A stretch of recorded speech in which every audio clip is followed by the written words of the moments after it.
Hey guys, little Shellder here, and today I just wanted to talk about some of the issues that I have with Sword and Shield. I'd like to start this video by just saying that I actually love Sword and Shield a lot. It's just easier to nitpick than it is to praise. I do plan on making a more positive video about why I love these games. I just wanted to get what was bothering me about these games off my chest while it was still fresh in my mind. Before we get started, I'd just like to remind everyone to please leave a like and sub if you're new to the channel. It really helps me out. If you watch my streams, which you should, I stream about 3 to 4 times a week here on YouTube, then you would know how bothered I am by how small the towns are in this game. Pokemon Sword and Shield are the most advanced Pokemon games that we have as of right now. It's the most graphically advanced Pokemon game to date, so why does the world feel so small? The map is huge, the wild area is great, but the towns are so small, and I feel like so far there's nothing to do in any of them really. What happened to the department stores, the flower shops, random, stone shops that we've been getting, cafes? I feel like none of this exists in the Galar region. So far, I'm pretty disappointed in the Galar region purely because I feel like there's just nothing going on in any of the towns. I usually try to talk to every NPC, but in this game I find myself just running past everyone.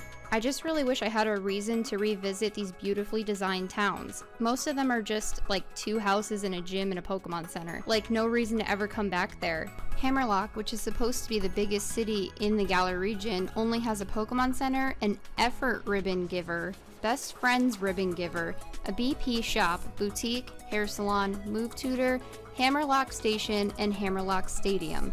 The only thing that's unique about this town compared to the others is the BP shop. I hardly consider the 2 ribbon givers important enough to be listed on the map. In my opinion, Hulbury seems like it might even be more important at this point than Hammerlock because it includes the incense merchant, the herb shop, the seafood restaurant. There's just more going on in Hulbury, which is not, the main town of Galar. It's just bizarre to me that even Hammerlock has this issue where there's nothing happening. You can see throughout the map of Galar that they just have completely pointless areas listed. And by pointless areas, I mean areas such as the ribbon givers, which, they're not even an area, they're just people listed on the map that shouldn't be listed on the map. The geoglyphs that are in Turfield, that's how you pronounce that, Turfield town. The best route on this town, to me, is Route 6 with the fossil restoration and the Diglett sculptures, which really, that shouldn't be the most impressive route to me. That's still pretty much nothing.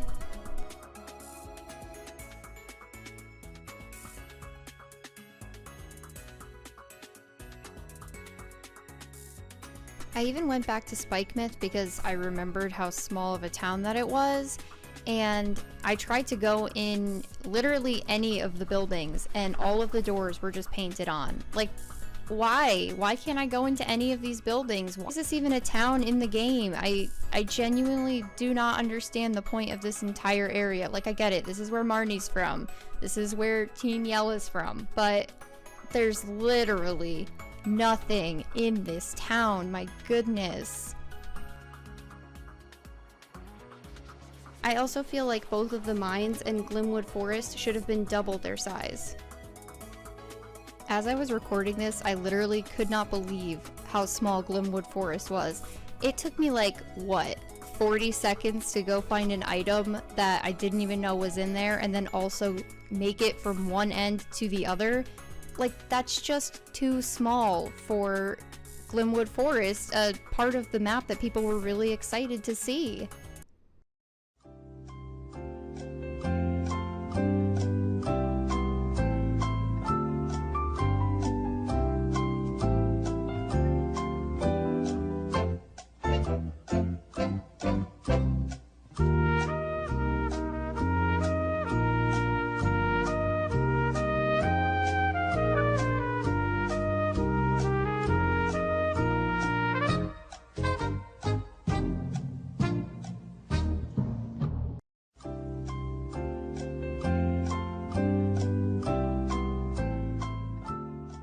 Even though the wild area is the largest and definitely the best part of this game, there are some things about the wild area that also irked me. When I first started my copy of Sword, which is the game that I'm playing off camera, I ran into a female combi and was very excited to add her to my team. However, later the same day, on my shield file, I ran into a wild Vespiquen. That kind of bothered me because typically Vespiquen, while she's not the hardest Pokemon to get, definitely is not a Pokemon that you would find out in the wild. It's cool to see her there, but I kind of enjoy having Pokemon that are harder to find, or harder to evolve. I also find that it is always snowing in my wild area. I don't know if other people are having this problem, but I pretty much am only running into Sneasel and Snorunt. I really don't know why it's always snowing in my wild area, but it is, and I'm a little bit tired of the Sneasels and the Snowrunts and the Cubchews. It's getting kind of old.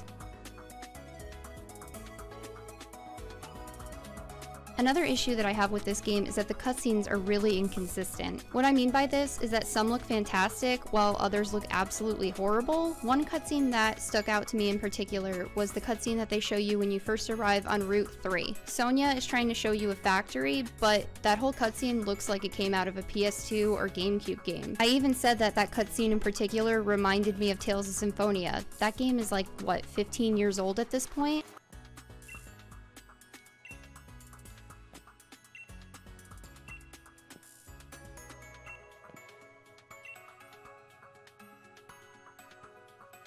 Estelle, what's up? This looks like a PS2 game.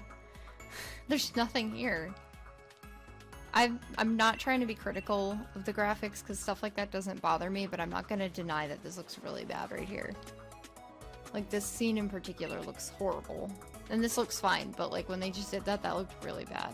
I just don't think that a Switch game should look similar to a PS2 or GameCube game. I'm really not trying to crap on the graphics. I think that the game overall looks great, but small things like this really do bother me a lot.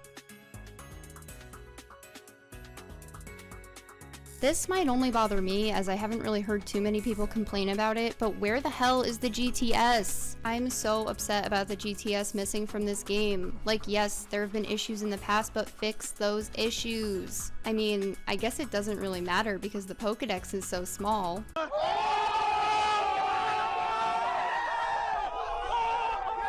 But I'm big mad. I'm big mad about this. Another thing that bothers me so much about this game is the catch rate. Why are Pokemon literally impossible to catch without the catch charm? Okay, I know that they're not impossible, but I shouldn't have to throw multiple Ultra Balls at a Pokemon with like 3 or 4 HP for it to catch. I didn't know about the catch charm until I had already beat the 8th gym. Up until that point, it was so difficult for me to catch any Pokemon, and I wasted so much money on Pokeballs that I could have saved. I know it's my fault for not talking to the guy at the hotel, but like I said before, I've been kind of avoiding talking to NPCs in this game. It's not like the catch charm has existed before. I didn't know that I needed an item to help me catch Pokemon in this game. This is also a me problem, but the clothes are so expensive at the boutiques. I know typically, since we've had customization, the clothes have been expensive, but oh my goodness, they're so expensive in this game. I know, you can find rare items in the wild area pretty easily, so you can have these nice things. So I know it's just a me problem, but I really didn't like having to decide between a cute hat and Ultra Balls, which I needed because I didn't know about the catch charm. Okay, so this next problem isn't a problem that I've run into on my own because what even is battling? I play these games for the collection aspect, I shiny hunt, I finish my Pokédex, that's really all I care about. However, a friend of mine told me that battles were limited to 20 minutes, making metronome and 6-party single battles impossible. I love me a good metronome battle, so that's pretty upsetting. Another thing that hasn't really been an issue for me because I have like 300 friends on my Switch is raid battles with AI players. Apparently their teams are trash and you can't win anything past like a 3-star raid battle with them. Again, not something I've experienced for myself, just something my friends have brought up to me and I've seen on Twitter, which sounds very annoying. Those are pretty much my main issues with Sword and Shield. Let me know in the comments below whether you agree or disagree. And again, please make sure to leave a like and sub to the channel if you are new. Thank you so much for watching and I'll see you next time. Bye!